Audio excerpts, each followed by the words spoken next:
Saudara hadirin sholat Jum'ah yang berbahagia, menyikapi situasi belakangan ini yang sangat mencekam bagi umat Islam, bagaimana kita menyikapinya? Saudara hadirin berbahagia, banyak ragam pendapat dari ormas ataupun dari petinggi partai. Ada mengatakan ini adalah karena ketidakadilan. Apa benar seperti itu? Saudara hadirin yang berbahagia, kalau kita lihat pelaku bom bunuh diri rata-rata orang yang kaya, orang yang mapan. Jadi menurut Al-Fakir bukan karena ketidakadilan, tapi karena salah pelajaran, minus ajaran, salah pengajian.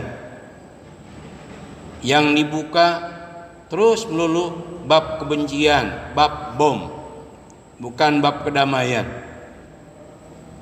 Saudara hadirin yang berbahagia, yang dibuka cuma tauhid fiqih, tapi tasawufnya, akhlaknya jarang dikaji. Kan ranahnya begini hadirin, kalau tauhid itu ranahnya diterima dan tidak, kalau fiqih sah dan tidak, kalau tasawuf sempurna dan tidak.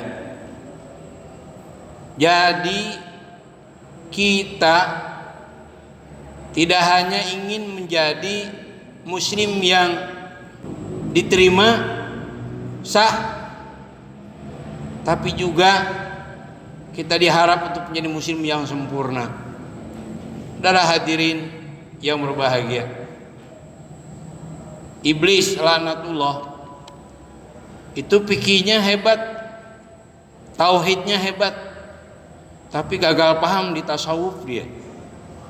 Saya ulangi lagi, iblis laknatullah dari berbagai macam kajian tafsir, tauhidnya hebat. Kenapa? Iblis pernah melihat Allah Subhanahu wa taala, pernah tinggal lama di sorga. Bahkan waktu dia berhasil menggoda Nabi Adam dan Siti Hawa, hingga akhirnya iblis diturunkan dari sorga, dia mengatakan, Rabbi anzirni ila yaumi yub'atsun. Ya Allah, tundalah ajalku sampai hari kiamat. Artinya apa? Iblis mengakui Allah sebagai Tuhan. Tauhidnya hebat, kalah kita. Dia mengakui Allah sebagai Tuhan. Dalam soal ibadah ada ungkapan ulama, kana iblis min a'lal malaikati ilman wa ibadatan. Iblis itu ilmunya dan ibadahnya lebih tinggi dari malaikat. Kan luar biasa ini.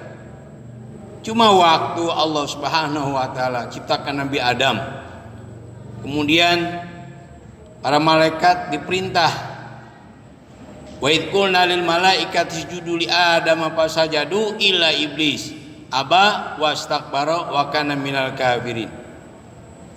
Dan ingatlah ketika kami katakan kepada para malaikat, wahai malaikat, sujudlah kalian kepada Nabi Adam.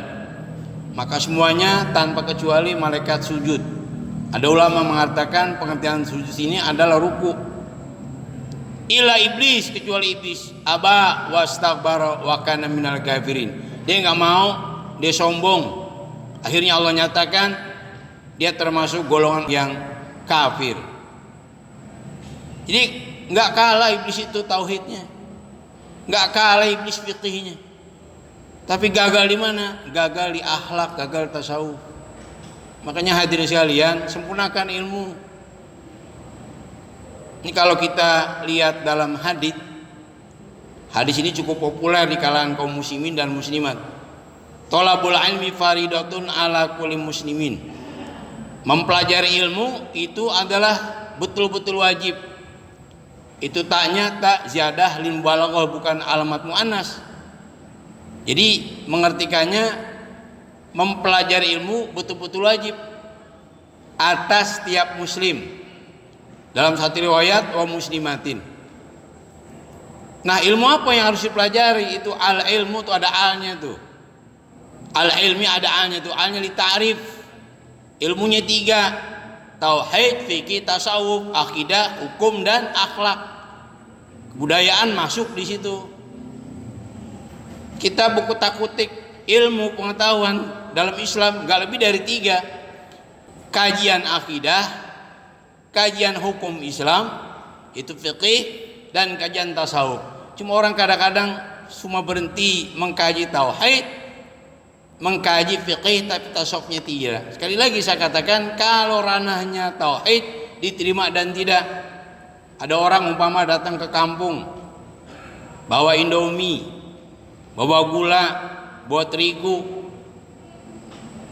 hebat sosialnya, tapi cara bergantungnya salah, nggak akan diterima. Walaupun di hadapan manusia nggak ada masalah. Kenapa? Tauhidnya salah. Kalau fikih bicara sah dan tidak, tapi kalau tasawuf, akhlak bicara sempurna dan tidak. Saudara hadirin yang berbahagia, ada lagi mengatakan negara ini togut. Apa benar togut? Togutkah sama juga negara setan? Apa benar? Ayo sekarang kita kaji, jangan emosional. Pantas kalau Indonesia ini Al-Fakir katakan negara Islam. Kenapa? Sekarang yang dipun syariah itu apa? Banyak orang mengatakan tegakkan syariah, padahal Indonesia udah tegak syariah. Kalau kita belajar hukum Islam atau fikih, itu kan fikih terbagi 4. Yang pertama bicara masalah seperempat, bicara masalah ibadah. Dari bab mengenal air, najis, wudu, mandi hadas, dan seterusnya sampai bab haji. Artinya orang di Indonesia nyaris tidak ada yang nggak pakai fikih ibadah. Artinya 25% hukum Islam sudah berjalan. Kemudian bab muamalat, bab ekonomi. Coba sekarang kita teliti deh. Hampir semua bank, maaf, hatta bank BCA sekarang buka namanya bank syariah.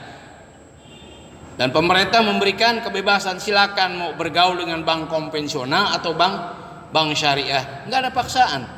Tapi sebagai muslim kita kepengen aman dalam berbisnis.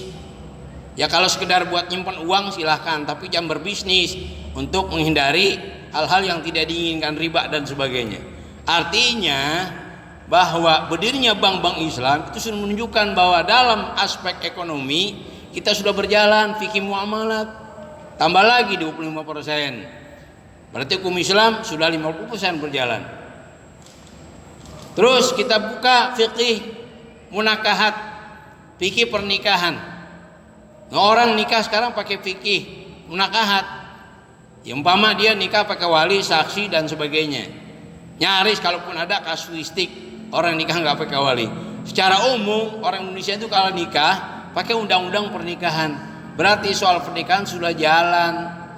Dari 50 naik lagi jadi 75% hukum Islam sudah berjalan di Indonesia. Yang belum fikih jinayat pidana. Contoh, kalau ada orang mencuri potong tangan.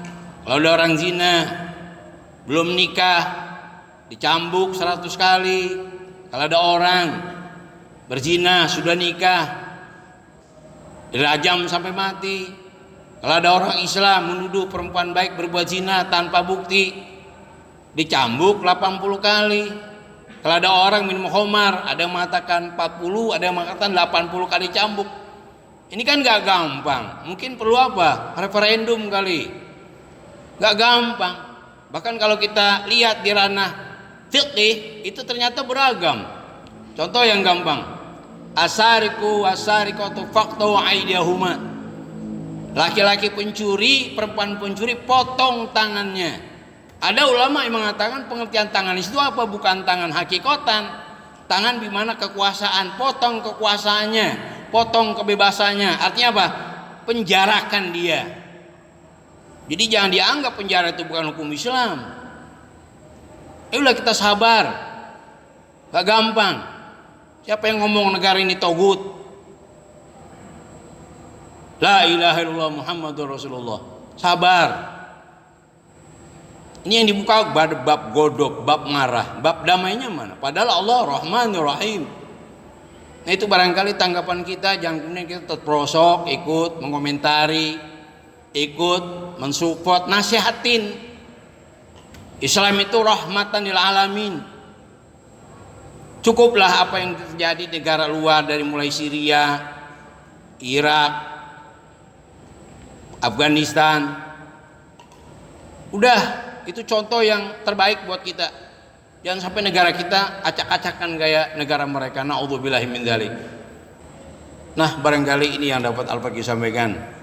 Mudah-mudahan kita bisa menyikapi secara bijak dan dewasa. Jangan kemudian hal-hal yang sekarang kita lihat kita malah terperosok, akhirnya malah membantu mereka. Na'udzubillahi min dzalik. Orang Islam itu saudaranya orang Islam. Jangankan sama orang Islam, sama orang kafir sendiri, kalau memang dia tidak berbuat apa-apa nggak boleh kita zalim.